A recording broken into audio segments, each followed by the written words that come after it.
Good evening, and welcome to our Columbia Children's Health webinar, Autism from Neuroplacentology to Your Offices and Patients. My name is Jennifer Ratner. I'm going to be your moderator tonight. I'm a pediatrician and the Director of External Affairs here at Columbia Children's Health. I want to welcome our audience of pediatricians and pediatric healthcare providers. And I would like to introduce you to our expert panel tonight. First, we have Dr. Jennifer Bain, who is a pediatric neurologist with an emphasis on neurodevelopment. We have Dr. Gabriella, or Gabby Paskin, who is a developmental and behavioral pediatrician. Dr. Wendy Chung, who is our Chief of Clinical Genetics here at Columbia. And Dr. Anna Penn, who is our Chief of Neonatology. A few housekeeping items. The chat will be disabled during this webinar, and the Q&A will be open, and we welcome and encourage your questions during the webinar, and we will try to get to as many of them as possible at the conclusion. This slide is just to remind you that you can follow us, follow Columbia Children's Health on Facebook, Twitter, and on Instagram. And the disclaimer at the bottom is just to tell you that the content that's provided on this webinar, regardless of the date, should never be used as a substitute for direct medical advice from your doctor or a qualified clinician. Just in case you have to tune out or you know somebody who would like to listen to this after the fact, the entire video will be up on our YouTube channel probably by tomorrow. And in case you sign out early, I want to let you know that on March 1st of this year, Wednesday, March 1st, we will be hosting our next Columbia Children's Health webinar, and the topic will be obesity, an expert review of the new AAP guidelines. And with that, I just want to get things started. We're going to try to go through the evaluation of children for autism spectrum disorders, and then talk a little bit about the longitudinal care, what interventions and therapies are available, how to access those resources, and then touch on the genetics and genetic evaluation, and then at the end touch on something a bit more esoteric related to causation with Dr. Penn, and she'll help explain what neuroplacentology is. So with that, I'm going to turn first to Dr. Bain, who is our neurologist, to give us a little bit about the definition of autism spectrum disorders and talk a little bit about some of the comorbidities, and then we'll jump into talking about the evaluation. So Dr. Bain, I think you have a slide that you wanted. Yeah, thanks so much for having us and having me. I am just going to kind of summarize what I think we all are here to listen more about, which is autism spectrum disorder. And during this webinar, we might use the term autism to really discuss and encompass ASD or autism spectrum disorder, or some people say disorders as a whole. Just to start off with, we'll ask, what is autism? It's a behaviorally defined neurodevelopmental disorder. It's characterized by two domains of potential challenges. It is defined by the DSM-5, which was last updated in 2013. It falls underneath the catchment of neurodevelopmental disorders in that section of the manual. And in the middle on this figure, you can see the domain on the left shows that there's difficulties in social interaction and social communication. And that's in combination with behaviors that are seen in the domain on the right, which shows a diverse set of restricted and repetitive rigid behaviors, along with sensory processing atypicalities. And while autism is often defined by these very clear diagnostic clinical criteria, we recognize that there's many, many comorbidities and overlapping features, as noted by all of the small outlines of all the other small circles around. And one question often is, well, what does a neurologist have to do with autism? And I'll say that, we're looking at the brain and the way the brain develops. And so there's a lot of different people looking at the brain and how it develops. It could be a pediatrician, it could be a developmental pediatrician, a neurologist, a psychiatrist, a psychologist. And so there's lots of different providers in our clinical community, both at Columbia and beyond, who take care of individuals with autism spectrum disorder. So great. So that gives us a good setting or a good definition to move on from. So evaluation. Gabby, Dr. Paskin, maybe you can start to talk about the evaluation and the diagnosis of a child with autism or ASD, and start really, I think, with the home, like where, or with the pediatrician's office. You know, what are red flags? What should we be looking for? And we know when we're supposed to evaluate. We know what the tools are, but can you just remind us and talk about that a little bit?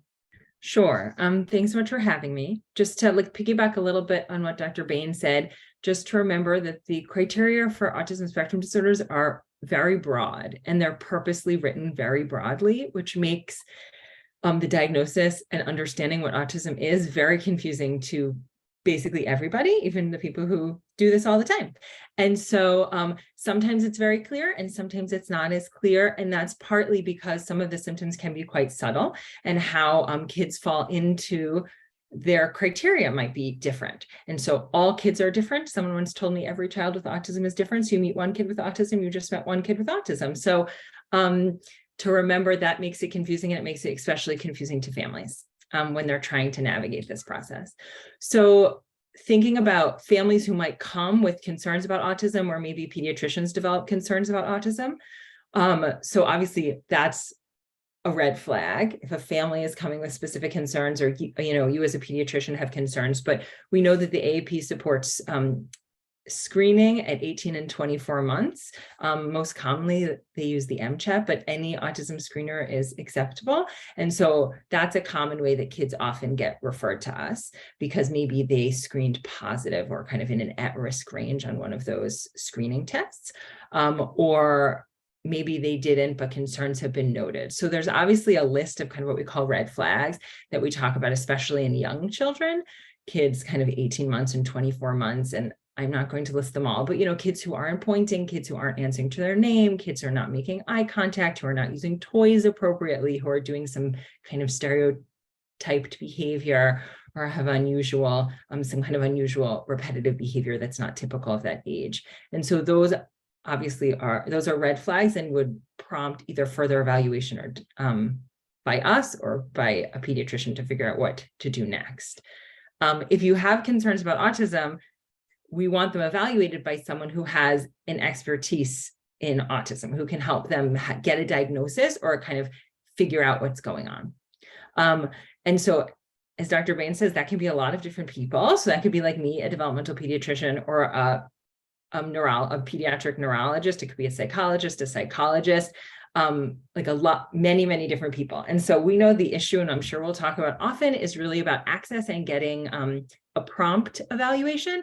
And so we know that the wait list can be long, and sometimes families wait a long time. And so I don't think there's a best, like you must go to neurology, you must come see me, or you must go see a psychologist, right? We just want kids evaluated by someone who knows what autism looks like and how to give an evaluation and can give a diagnosis. So what if we run into the waiting time as a pediatrician, what do you suggest in the interim? What children can wait a little longer, or what suggestions do you have? So I guess my first suggestion is without the is that it's kind of, I would perceive it as like a two-pronged approach, which is like they need to see kind of maybe a specialist in autism, but they also need to get services. And if they have delays in any way, services are of utmost importance, right? And so getting them evaluated by early intervention, or having them get evaluated by their preschool program or their school program, is a way to get them access, whether or not those programs will give a diagnosis or not. So in New York, we're lucky, and a lot of early intervention will evaluate and diagnose autism. And so kids sometimes get diagnoses before they ever come and see us, which gives them access to services earlier. And that's great, but that's not true everywhere. But even if you start anything, even if it's not exactly what we want, that's definitely better than not having anything. Great. And do all children ultimately need a full multidisciplinary, like not just one? Can you talk a little bit about that? Yeah, good question. Jen Bain can have it on this. So the gold standard diagnosis for a child of autism is a multidisciplinary evaluation, where they would see maybe a MD, maybe a psychologist, speech and language, occupational therapy, right? And see all these people who can comment on these different areas where they might need support, and you can give really targeted and specific recommendations for those kids. And those evaluations are wonderful, but many people don't have access to that multidisciplinary evaluation, and may not always make sense for a kid who really we need to see a lot of kids, right? And not everyone has. And so to move a lot of kids through the system, maybe doing 3 to 4 hour evaluations on every kid doesn't always make sense. So you do not need to have a multidisciplinary evaluation, although they are wonderful and can provide a lot of really important information. But a lot of us are kind of acting as single provider evaluators, and that's mostly what I do, and that's mostly what Dr. Bain does, is we are seeing children alone, and we are relying on resources and evaluations outside. So like I see a kid and I will do an evaluation for autism, but I'm relying on information like the speech and language evaluation and the occupational therapy evaluation that they might have had through early intervention or through the school to help me understand more about them as well. So we're kind of taking additional resources that they've gotten in the community and taking that in as part of our evaluation, if that makes sense. Yeah. I think that was perfect. All I would add to it is that, the reality is that not every child needs it at all the same time too. So I saw, a 3-year-old. At a 3-year-old, they're going to be getting the majority of their services. They're going to get a lot. Parents, and we'll probably get to this later, ask, well, where does my child lie? Like, what's their number? What's their severity? And I say, well, for pretty much every child who gets a diagnosis that's young, under the age of 5, we're going to give them as much support as we can. And we're going to kind of see how they respond and how their brain responds. I don't care if you're a level 1, a level 2, a level 3. I'm going to recommend what we call early intensive behavioral interventions, which is basically as much support as we can. And so when they're younger, they might not necessarily need that full evaluation, because we kind of just have to give them everything. And then as they get older, we can kind of see where do we need to tailor the needs of that specific child. And so even just providing them that first diagnosis, and then as they get a little bit older, it might be a little more useful to do a more formal evaluation that's a little more in depth. But I think exactly as Dr. Paskin mentioned, it would be ideal if we all could, but to be honest, I don't think they all need it all when they're very young. Really, it's a matter of, as they get older, identifying what's the need of that. What's the question for, just like a consult, right? What's the question for your consultation, right? So if I say, well, I want to know where your child should go to kindergarten, then that would be an opportunity to say, now I want to get a full cognitive profile, including their IQ, their academic functioning, as well as their social interaction, to provide me guidance on where should you go to kindergarten. But when they're younger, we're really just targeting giving them as much as we possibly can. So before we get to some of those as much as possibly can, those specific therapies, specific school-based interventions, I wanted to get back to a little bit to the evaluation, however. So we talked about you, Dr. Bain, going to you just as overall for the evaluation, but what about going to a neurologist? Like, who are the children that need to go to a neurologist in addition to somebody who's the person who's making the diagnosis, who needs to go to a neurologist? Thank you for the question. So there are some neurologists who are more akin to doing the developmental pediatric approach and doing that diagnosis. We do have a core behavioral team at Columbia, which is great. I'm happy to, share our team approach with them. And we all can provide that diagnosis.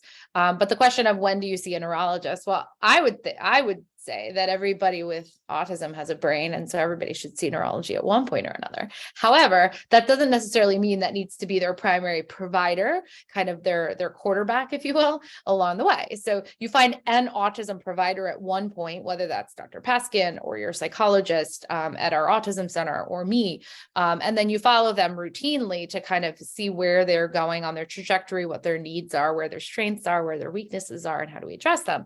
I think a neurologist at one point or another should be probably considered at least as an evaluation.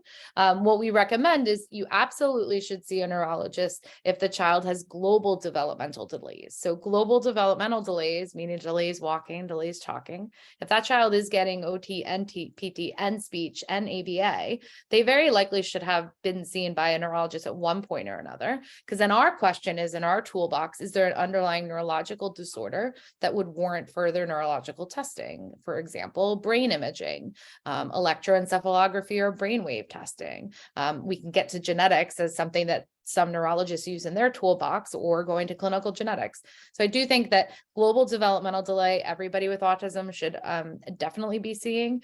Individuals who absolutely have what we call abnormal neurologic exams, and pediatricians know their neuro exams very well. But if they have weakness on one side, right? If they have a child who has early handedness, they shouldn't have handedness when they're 6 months old. If their head size is too big, if their head size is too small. So any kind of focal findings certainly would warrant seeing a neurologist. Certainly individuals who have episodes concerning for seizures, so staring or shaking or stiffening, funny movements, neurologists. So I think most individuals should see a neurology at one point or another, more urgently, probably when those types of questions or red flags come up.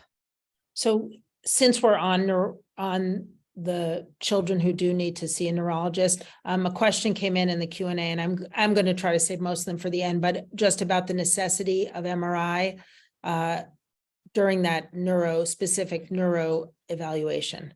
That's a very good question. I'm very passionate about it. I love looking at brains. I love looking at MRIs, but does everybody with autism need an MRI? No, absolutely not. The clinical guidelines, which are quite outdated, however, still true, are that you do not need an MRI just because you have autism. Do not. So you don't just get an MRI because of autism. You get an MRI because of big head, little head, focal findings on your MRI, developmental regression, episodes concerning for seizures. So we do have red flags that would make us get an MRI. Just because you have autism does not mean you just automatically get an MRI. We actually have just as much information to say not everybody with autism needs an EEG or a brainwave test. We only recommend an EEG if there's episodes concerning for seizure or regression or funny spells. So similarly, you don't just get an MRI and an EEG because we can, even if we're interested in it, because that's not necessarily a high yield test. Genetics, on the other hand, we can defer to Dr. Chung to speak about. That is a little bit different in terms of what testing should be done, but we don't just do an MRI or an EEG. So that is a nice segue to bring in, I think, Dr. Chung to talk about when should we refer patients who have the diagnosis of ASD to genetics. Sure. I know the answer, and I think most of us do, but I think you can elaborate on that a bit. So I'd say it's based on parents' concern and then clinicians' concern.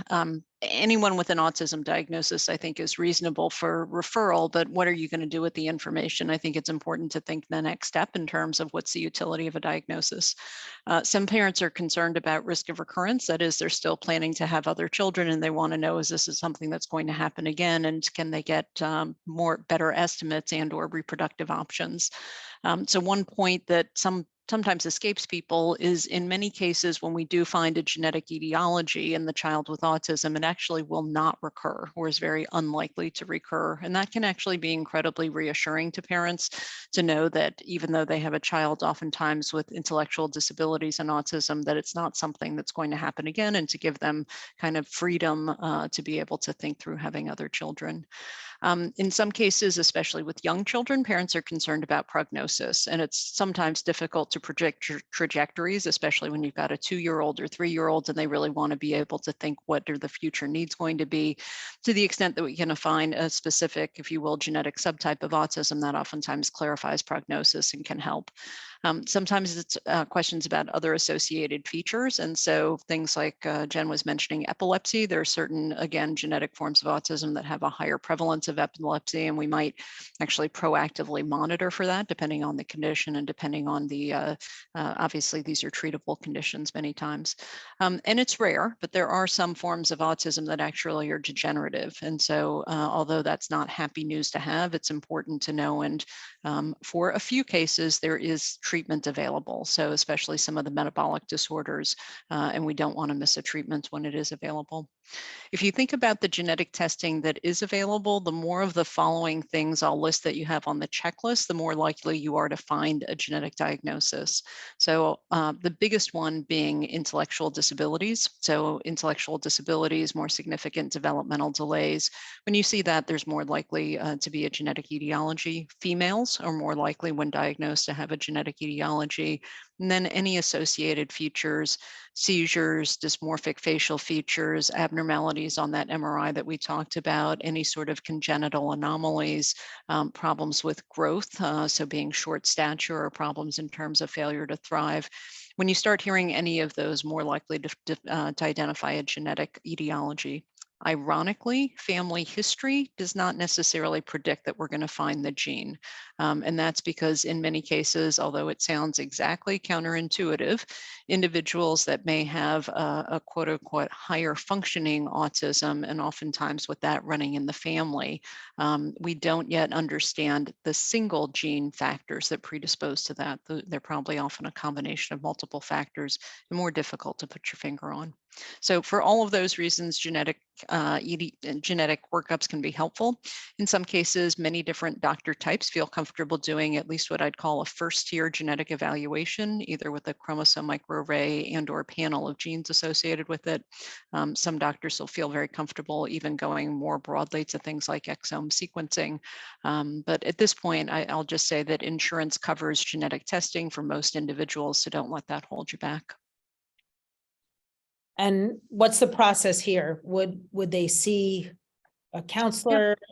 You, how does that work? So we've tried to make this as easy for folks as possible. So I'll say that one thing I've done is for those children that go to the Center for Autism and the Developing Brain, we've embedded genetic services within CADB. So within that, there's a genetic counselor who's able to see any of the patients when they're there for other appointments, do all the insurance pre-authorization, get the samples. And then at the back end, we put more intensive genetic resources in terms of physicians, depending on what the results are. So that if anyone gets a positive result, they then meet with, for instance, a medical geneticist up in our Westchester office or in the city, whichever is more convenient. And in the same way, we're trying to do similar things. So Dr. Bain, for instance, has a genetic counselor that works with her in neurology to be able to do testing. And we've done similar things inpatient, outpatient, but whether it's a genetic counselor followed by a medical geneticist, neurologist, other doctor, provider, there are lots of ways of doing it, similar to seeing a psychologist, psychiatrist, neurologist. You know, we have lots of ways of being able to do this, but the most important thing is to get the test. So just to sort of look back at what you said, so for the sort of red flags that you mentioned, it's important to get the genetic evaluation early. For others with autism, encourage genetic evaluation, but it can wait if there's a wait time. Yeah, it certainly can wait. It's not, again, we're trying to, if there are urgent reasons, you know, mom just found out she's pregnant or something like that, we can always fit people in earlier, obviously. And let me just say, in terms of the overall yield, if you take all comers with autism, the yield of the genetic evaluation is about 10%. And it goes up, like I said, to about 25% if you have those other additional features on the checklist. So to set expectations with families in terms of likelihood of getting some information that's useful. If there's a family that really feels like there's something genetic that's going on, or a physician referring, we have then on the research side, I'm going to go over because that's what Columbia is amazing about, is we oftentimes find the undiagnosed, or we diagnose the undiagnosed conditions, and we've got programs, the Discover program being one of them, dedicated very specifically to finding new genes, new etiologies, and that's when they pull in the big guns like me. Understood. So I'll just add, if I could add 1 second. The other thing I wanted to say is, like, you know, as a neurologist or as a provider, saying my job is not necessarily to force the parents to do it. And so similarly, you know, as a primary provider, your goal is just to say, this is something that there are recommendations for. So please just think about it. So I ask parents to think about it. They don't have to do the genetic testing, for example, but just think about it and have that targeted conversation with a genetic counselor or clinical geneticist. I saw somebody today, same thing, where I said, did you get a chance to? I said, we're not ready yet. I said, that's fine. And we're not saying you have to do it, but that is the recommendation that we have to bring it up as a discussion point. I will also just add, having this conversation a lot as well, that there are some families who are very, like as soon as you mention, are very interested or very not interested. Like they're very clear about what they want. And then there's a group of people who aren't as sure. And then that's the conversation that you keep having with them. But there are some families who very early are like, yes, that's information I want, or very clear, like that's basically information I'm not interested in at this point. Excellent. So anything else in the evaluation, or can we move on, maybe Gabby, to well, can I just say about evaluations, because I think this comes up a lot, and sometimes it comes up, especially when we're trying to get ABA covered by insurance. So thinking about standardized assessments for autism and what needs to happen or what testing might need to be done. So to remember that the autism, as Dr. Bain says, is a clinical diagnosis. Like there's no test that we do for autism, right? So autism is about a history, about spending time with kids and understanding if they meet criteria, right? By getting history from their teachers and their parents and all those things. But we do use standardized instruments to like accumulate information and help us get data. It is not required that a child have a standardized instrument, but like a standardized test done, but often they're used to kind of help us understand. And so the kind of like the buzz or the gold standard, or what people talk a lot, is a test called the ADOS, which is a long play-based test that often psychologists do, but other people can do as well, to kind of look for whether kids might meet criteria for an autism spectrum disorder. You don't need to have an ADOS to be diagnosed with autism, right? It can absolutely be helpful, especially in situations where we're more confused, but it is not a requirement. There are obviously other standardized assessments as well that are maybe not as long. Sometimes I find that when you're trying to get ABA covered by insurance, that they are requesting some kind of standardized measure to be done to kind of prove that they can get insurance. We know that this is not necessary, that like a diagnosis by a qualified physician, like provider, is appropriate. But anyway, so sometimes I do find that those that they're asking those questions, and then it is helpful to have had that done at some point by whatever provider did their original diagnosis. And do you have a so guideline if you go before looking for the, before trying to secure the ABA, or how do you? I don't have any guidelines. So I often in my office will do something called the CARS, which is the Childhood Autism Rating Scale, because it's the easiest thing for me to do in the office. And it comes up with a standardized number that's at a cutoff, mild to moderate. I think Jen does that too a lot in the office. I do the CARS too. And I just embed it in my letter. Right. And then they say, take this because it says my diagnosis, and it gives the number, which we don't. Exactly. So I will do that. Like, so when people come see us, like we're doing that because we're anticipating this to be an issue, right? And so if kids get diagnosed through EI, not always, but often, there usually is some kind of standardized assessment as well. So I would say most people are doing it. It is not a requirement, but most people are doing it. So most kids will have something. And I think we do that because we recognize that that there's the nuance of just getting the feedback. We know you need ABA.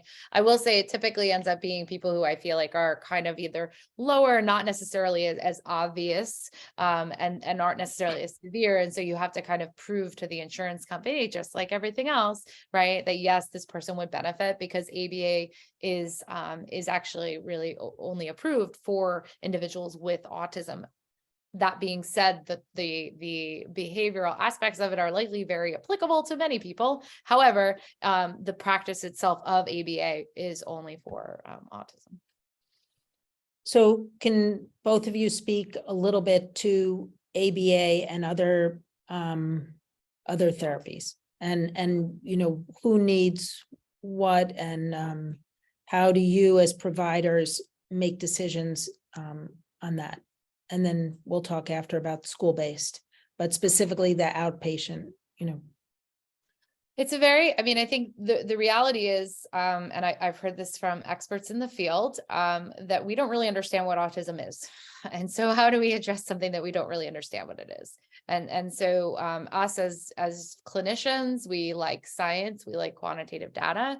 ABA is applied behavioral analysis, which there has been evidence-based, and there have been randomized controlled trials to say, yes, this is a evidence-based therapeutic intervention that assists individuals with adaptive behavioral skills, communication. It helps across various domains of life, when it's given in a high number of hours at a young age. So we can say that. However, I think most providers in the field recognize that ABA doesn't work for everybody. But we do know that, yes, it gets covered by insurance. Yes, it has been shown to be very helpful for a large number of individuals. But yeah, it definitely doesn't fit the recipe for all individuals. And especially as people get older, absolutely the profiles of the spectrum, there's strengths and weaknesses to all people, and they might not necessarily respond to that type of intervention.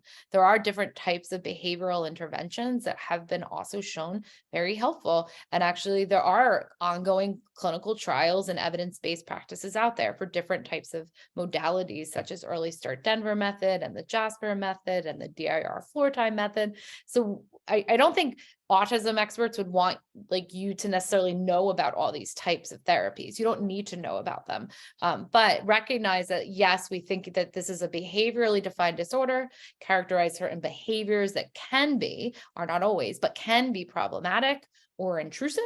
And therefore, typically we're talking about behavioral interventions. We don't have a medicine that addresses those two core domains.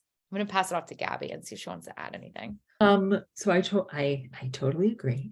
So maybe I think it's easier to think about, once you get a diagnosis, what kids get access to. I mean, and I'm speaking mostly we practice in New York. So I don't know if anyone's listening from not in New York, but I'm going to talk about kind of some more New York local things, because that is kind of what I'm the most familiar with. So if you have a child who's less than 3, who's diagnosed with autism by us or by early intervention, they're going to qualify for kind of a set standard of therapies in New York City for early intervention. And then to remember, early intervention is run by the county. And so the county you live in will determine the service. So New York City, well, is many counties, but basically New York City early intervention, like Nassau County, Westchester County, if you live in New Jersey, it's going to be county based what you're eligible for. We talk about intensive service with ABA. So kids are getting a lot of hours, and the standard number of hours typically is between 15 and 20 hours of ABA per week. Some families get more, some families get less, but remember, the original studies of ABA were done on 20 hours of therapy. And that's why 20 hours is often approved by insurance. No one did a study on 15 and no one did a study on 30. And so we don't know, but 20 is what most kids get. Or I would say 15 to 20, but again, based on your county will make those rules. But at least in kind of the New York area, if you have a young child who's diagnosed with autism, they will pretty quickly be enrolled in kind of a large number of hours of ABA. We can talk about where those could be, but a large number of hours. And then based on their other needs, they may get speech, OT, PT, feeding, whatever else might come through early intervention. So I agree with Dr. Bain. We're not going to get into the nuances of kind of what is the best behavioral therapy. I think the answer is we want kids to get intensive therapy, and ABA is what kids get here because that's what's available through insurance and that's what's covered by early intervention. So some families want to add more. I think I don't have add more if you have time and the energy to add more. Most families don't have, it's a lot. 20 hours is already a lot. If kids are in preschool and getting services through the school district, often that does not include ABA, at least in New York City. It can sometimes include, I would say it can occasionally include ABA if parents purposely seek out specific programs that are ABA based, but I would say that those are more unusual and you have to really seek that out. That the standard preschool, special education preschool program in the New York area is not an ABA based program. And so they're likely not getting ABA, and it is an unusual family who can advocate to the district to get home-based ABA, as Jen said earlier. So they are likely in a center-based program where with a variety of number of kids based on kind of their skill level, having to do with kind of their behavior and their language level and their cognitive skills will determine what kind of how large their class ratio is. And then similarly, they can get PT, OT, speech, counseling within the school setting. That is a wonderful time for families to get additional services outside of school if they're interested and have the ability. Like if they liked ABA through early intervention, ABA is now over and they don't have any more home-based services. And so that is often a time I encourage families to look if they're open and we think like willing and we think insurance will cover ABA for them. They can get it after school or on the weekends or things like that. I will just say, like, as kids get older, things have become increasingly more complicated, right? And again, there are not a ton of ABA-based programs in the older school setting as well. And if kids need that kind of support, we're often talking about going to specialized schools for them. Where everything's in the school, but that's okay. We're getting some questions about ABA from our Q&A. Asking in rural areas, do you know anything about, because it's not very realistic is the question. Do you have any comments about that and alternatives? Can you comment on that? So access is an issue in a lot of places. New York City actually does have a lot of services, though many families may not think that, but accessing still can be difficult even in New York City. Rural areas, there's actually, and I'm certainly not the expert in this, but there's a lot of research and resources in individual states to figure out how do we get ABA or how do we get behavioral interventions to families. That is actually one of the things that probably did come out of the pandemic as a positive, that we're trying to figure out what are better ways to provide autism diagnosis, right? How do we do a diagnosis over telehealth? And is that appropriate? Is it valid? And I see many psychologists on the line right now who probably do have comments and expertise in this area. And I think the questions often come up, like, how do you access that in rural areas? And if it's not available because there might be one ABA agency in the whole state, there really are questions as to whether or not people can receive it virtually. I know there are those options in some states for sure, but it's certainly a big question as to how do we scale this out so that everybody can get 20 hours of ABA. Can you add anything else, Gabby? No, I guess the only thing that I can add is that there obviously are a lot of ways for families to learn a lot of skills. Like the point of ABA is not that I want parents to be their children's forever only therapist, because that's, but there are a lot of skills that parents learn kind of through their therapist that they can then use at home.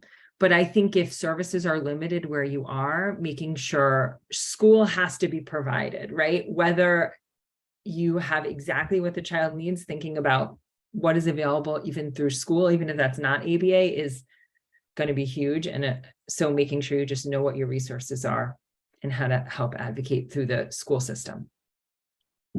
So you touched just now, Gabby, on at home and parents and what happens in the home. Can you maybe speak about, I mean, a lot of that is around sleep and eating and other behavioral issues, but those are ones that really happen in the home. Can you touch a little about tips for pediatricians, how they can help parents with those issues? Sure. So as the original slide showed, there are a lot of common comorbidities or common behavioral challenges that come up for kids and families of kids with autism. And so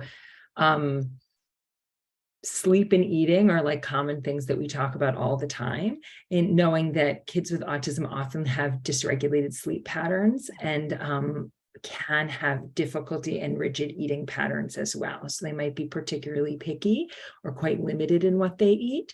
And that might be because of sensory difficulties or kind of just behavioral rigidity that can make things really difficult to navigate. So something we talk about a lot that's very difficult to get here is feeding therapy. Because I probably want like all my patients to go into feeding therapy. And it's very, very difficult to access that. And so that's like a common challenge that a lot of us talk about. I think I try to reassure families, and I guess I would reassure pediatricians that like growing well is great. Obviously, so like if kids are growing well, that's a good thing. But obviously we want kids to have as diverse a healthy diet as possible. And sometimes that's not realistic for some kids on the autism spectrum. And so if they're eating is very, very restricted, those are the kids that I would really try to access additional services for. There are lots of different ways and people who can do feeding therapy. And so finding those providers in your area. So it can be a psychologist or an ABA therapist or speech or OT, a lot of different people can do that. I think saving the kids that really need it and for those resources is really important. And then very rarely I see it happen in schools, feeding therapy, I would say. Do you agree, Jen? Very rarely. Occasionally in preschool and in some of the autism specific schools where this is a common issue, they definitely will do a little more work in that area, like a lunch bunch and trying new stuff and things like that, which I think can be really great. I'll also add that, that's one of those areas where if your IEP doesn't provide feeding, right, that maybe that is where you go to your insurance, for example. Feeding therapy doesn't only have to come through speech and language pathology. It can actually come through sometimes occupational therapy, for example. And so there are different types of therapists that might be able to work because there's a lot of sensory issues with autism in many individuals. And so therefore it might be more of a sensory thing. It might not necessarily be a chewing thing. And so, you could encourage your parents, your patient's parents to maybe look through their clinical referrals to see whether or not they can do that piece and kind of think about it in a different way.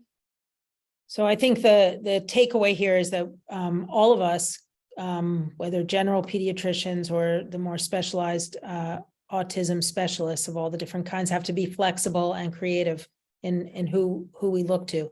But before we talk a little bit more, because there are a lot of questions coming in about therapies and different therapies, I want to just circle back. We spoke a bit with Dr. Chung about genetics and all of the possible genetic causation and what she and others might find in genetics.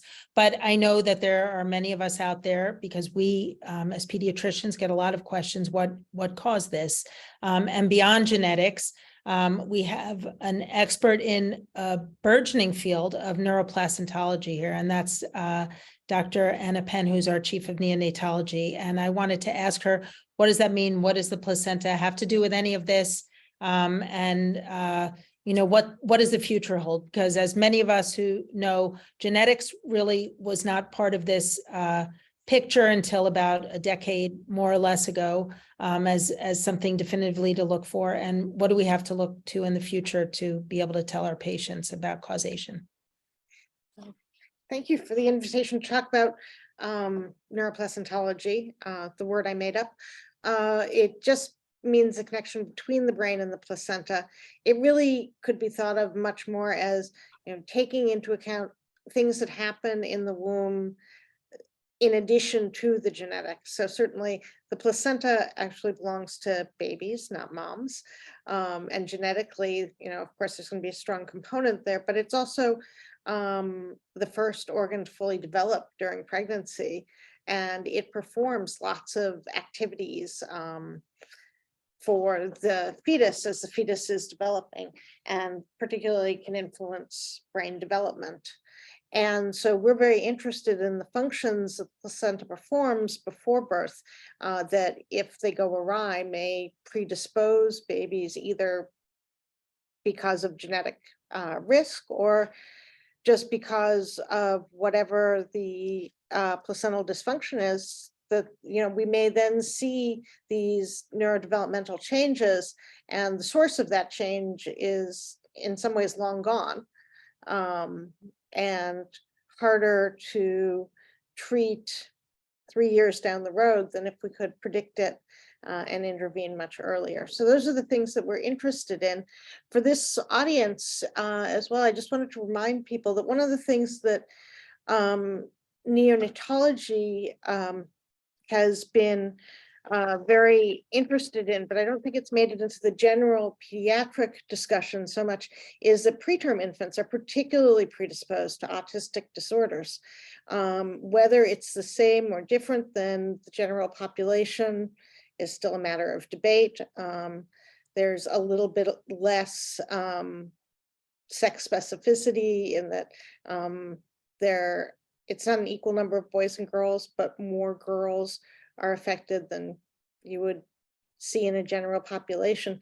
But if your patients are coming in and they are born preterm, particularly the most preterm babies should certainly be screened. And I think we all pay attention to things like, gee, I'm worried about cerebral palsy, or I'm worried about feeding problems. Definitely, think about autism as well, because they are at increased risk. And so that's perhaps because of the environment that these babies find themselves in, whether or not they have a genetic tendency towards autism. So it's going to be a mix. It's going to be a mix of what Dr. Chung does and what I do. And then a problem for Dr. Paskin and Dr. Bain to solve. So let me ask you, in your preemie follow-up clinics, are you doing all of the MChat and Yep. all the screenings for autism? Yeah, that's that being done in the yeah. general pediatrician. Yes. So we follow those kids very carefully in the grad program. We have a clinic that has a number of different specialties come together, and Dr. Paskin is there every week as well. And so we start following those kids in the NICU before they leave, and then through some of them even to school age, primarily to 3 years of age, but we're trying to extend that more and more, because we know that many problems don't show up until kids are in school. And that's a particularly high-risk population. We also follow our babies with cardiac surgical diagnoses. And so they too are at higher risk. Excellent. So I'm going to, in the last 10 minutes or so, I'm going to circle back to a couple of things that we've touched on already. And one of them is therapies and what parents can do, because we have some questions coming in about, for example, alternative treatments and diet, and gluten-free, casein, dairy-free diets that pediatricians are getting asked about in the office. And can first, I see Dr. Bain looking eager to answer that question. I'm feverishly trying to answer all the questions. I think, we definitely recognize there's a brain-gut interaction. There's a lot of research in that field for sure. I have patients with constipation. I have patients with loose stools. They don't have feeding issues. They do have feeding issues. So, I think we certainly recognize that the gut has a brain of itself. And for sure, there's things that we don't understand. I will say that somebody asked about, should they go on this diet or that diet? There's not strong recommendations that everybody should go on gluten-free, casein-free. That being said, if you have a gluten intolerance or a casein intolerance, then absolutely. I tell parents it's like an intervention. Same thing for being on certain vitamins or certain over-the-counter types of vitamins and things you see on TV. I want people to do things based on information that we know, but we also recognize that some of these things, they might be safe. It is safe to try a gluten-free, casein-free diet. Is it effective? I'm not sure. And so typically what I tell parents is you do so in a safe manner. So if you want to try it, and you can try it due to logistics of your child's food intake. If they're a picky eater and they're only eating 3 things, I probably am not going to squash it down to 2. I want them to get a good nutrient filled diet. And so if you want to try it for a month. Did number 1, were they able to do it? Number 2, could you sustain it in your family and in your life? Number 3, did it make a difference? If it made a difference, then sure, you can continue it and talk to your provider to make sure you're getting all your nutrients. If it didn't make a difference, I would move on. And I would not necessarily restrict. And I think the same holds true for, herbal supplements and this and that. I think they should let you know what they're taking. And sometimes people come to my office with 100 vitamins and supplements. And honestly, they're probably not harmful. Is it to the body? It's probably harmful to that person having to spend 20 minutes taking supplements every day. It's probably harmful to their pockets. I'd rather them spend money on speech therapy or on feeding therapy or on occupational therapy.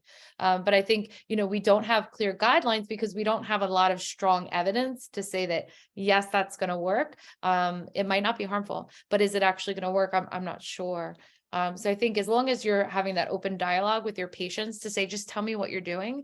We've had patients who have scurvy because of vitamin deficiency. These are the things that like you want to know as a pediatrician. Is your child limited in diet? Well, are they only eating goldfish? Then they might be at risk for scurvy. And that could obviously be a big concern. So I try to just kind of say, please just tell me what you're going to try, and we can kind of talk through whether that's safe, whether it's not safe, what the side effects are, and what we're looking for. And then how much communication do you have with the general pediatrician who might be, checking for these deficiencies? Is there vitamin deficiencies when you're talking about scurvy, for example? Well, I will say there's actually not clear guidelines to do like blood testing. So we don't do blood testing just because. You do a dietary questionnaire to say, are you eating all the foods? Are you eating fruits and vegetables? Are you drinking your water? So it's not like we're going to go and do a CBC and a chemistry and a vitamin panel for all people. Actually, contrary to that, there are practice recommendations that say don't do hair analysis, poop analysis, saliva analysis. Those are things that we do not find clinically helpful. And so I wouldn't encourage providers to necessarily do those things because they're not clinically warranted or give us information. And then I do, I think it depends on the patient and then also on the provider. I have providers who have concerns will reach out to me and vice versa if I have concerns about that child. Gabby, do you have comments on that? No, I agree. I think the studies show that many families of children, many children and their families who have autism are often trying complementary and alternative medicines, whether they're telling us or not. I think many of them are. And so I think about being open and kind of keeping that dialogue happening and asking the questions. But I think is what Dr. Bain says is kind of the first question is like, is this safe? And if it is safe, trying to give parameters that might be reasonable. So I think the most common questions we get are about diet, gluten-free, casein-free diet, dairy-free, and a variety of supplements. So I similarly will tell patients there's no evidence at this point to support a gluten-free, casein-free diet, except if you have an intolerance of some kind, but it is much easier to be gluten-free than it's ever been before. And so if that is something a family wants to try, I don't say no. I guess I'd say if your child, I do say to people who have children who are very limited and restricted eaters, I do say, I'm worried because what are they going? I'm worried that you're going to eliminate a few of the things that they're going to eat. Is that really reasonable? And, we have a conversation about that. I find that many families want to do it and then we'll try it. And then many families just want to hear that I don't think that they have to do it. And then are like, oh, great, I don't want to do that. Right. Sometimes I will suggest that if they're going to try it, I think that the family should do it because it doesn't seem nice to have just one person in the family do this special diet and it's kind of isolating. And to remember that if kids are gluten-free and we don't know if there's a reason that they need to be, to reintroduce it at some point to kind of see if there is any change in behavior, because we kind of forget. Because to remember, to be gluten-free means that you don't get to have pizza at birthday parties, you don't have cake at birthday parties. That's also socially isolating in some ways, and not having school lunch or things like that. So just keeping kids on diets that are helpful. If families think that they're helpful, then I think it's fine to continue as long as we think it's safe. So in the interest of time, because we have a lot of questions coming in, a few things I just wanted to mention, if it wasn't clear, that Dr. Penn's research is not clinical yet. It is sort of the future and what genetics, may become and what we, are hoping to find out, and to make that very clear. But I did want to go to one question about causation or really association, because I know a lot of pediatricians, and certainly in this audience, are being asked about the association between Tylenol use and autism, because it's in the media and it's out there. And if anyone wants to comment on it, keeping in mind that we have 3 minutes left. So who wants to take that and just make a quick comment about that? I can do a quick comment on in utero exposure to Tylenol and the risk of autism. The problem in trying to sort out what's going on is that one of the connections between in utero development and autism is inflammation. So anything that causes inflammation puts a child at higher risk of having autism, among other things. And certainly I would hazard a guess that women who take Tylenol during pregnancy either have a headache or a URI or something else that's causing them discomfort, and therefore they're treating it. And whether it's the Tylenol or the discomfort causing problem, I think remains a very open question. Excellent. And then someone else had another question. Are there thought to be any links between preeclampsia help during pregnancy or postpartum and the development of autism? And I just typed an answer in the chat. Oh. There are some epidemiological studies that show correlation between being small for gestational age and a slightly increased risk of autism. And so that can be associated with preeclampsia, but there's been no clear direct correlation. Okay. So with that, we don't really have that much time left, but I just wanted to comment that and sort of to reiterate and summarize again that we've reviewed what needs to be done and that parents should bring their children to see caregivers, to see an autism specialist. And I think you'd all agree that it can be a neurologist like Dr. Bain with a special interest, or a developmental behavioral pediatrician like Dr. Paskin. But it can be one of a range of different providers. And then we talked about when children with autism spectrum should absolutely see a neurologist, who should absolutely see a geneticist sooner rather than later. And everyone should probably see a geneticist. We've delved a little bit into causation, but I think there's always a lot more to talk about when it comes to this topic. I'll just go around if anyone has a last comment that they'd like to make as well. Gabby, anything that you want to say in summary in the last minute? I think that, like in summary, it's hard. Families, I think, see us, but to remember, or me and Dr. Bain, but to remember, like, we are not their general pediatricians. Like, I see them maybe once a year, maybe I see them twice a year. We give them kind of hard things to think about, and that we're giving them these big diagnoses, but that I think general pediatricians are doing most of the heavy lifting here. And so with talking to families and getting access to services and things like that. And so I guess I would say that we are open. If your patients see us and you have questions or concerns about what is going on, like, you should feel free to reach out to us about that. Or if you have questions, I cannot promise we can get them in earlier. I cannot promise we can see them faster, but we can for sure try to help guide you guys if you have questions, and you can always reach out. And Jen Bain, did Dr. Thank you, Gabby. That was wonderful. So I agree entirely. Thank you so much to all of you for kind of really being there. You're the frontline workers, kind of working with these families.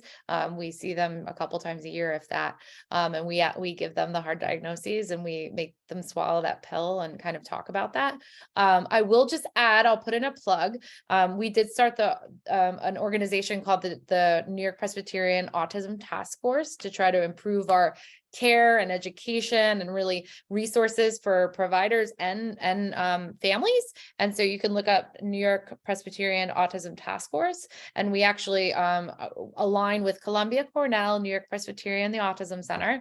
And we are doing a CME event probably in around June for primary providers, really trying to go through in one day as many practical things logistically that would be helpful for you. So please check out our website for Autism Task Force, New York Presbyterian, and hopefully we can get you on our listserv. Thank you for having us. Great. And one more question, because we really have so many that we couldn't get to, but one more question I will answer is, will the recording be available? And yes, it should be on our Columbia Children's Health website by tomorrow, or definitely by later this week. I want to remind everyone to join us again on March 1st for our webinar unpacking the new AAP obesity guidelines with a panel of experts. I want to thank all of our expert panelists, Dr. Bain, Dr. Paskin, Dr. Penn, and Dr. Chung. Really, you are amazing, and you do amazing work every day, and you are a resource for all of us. And thank you to our audience for coming out there and joining our webinar. Thanks so much, and we look forward to the next one. Good night.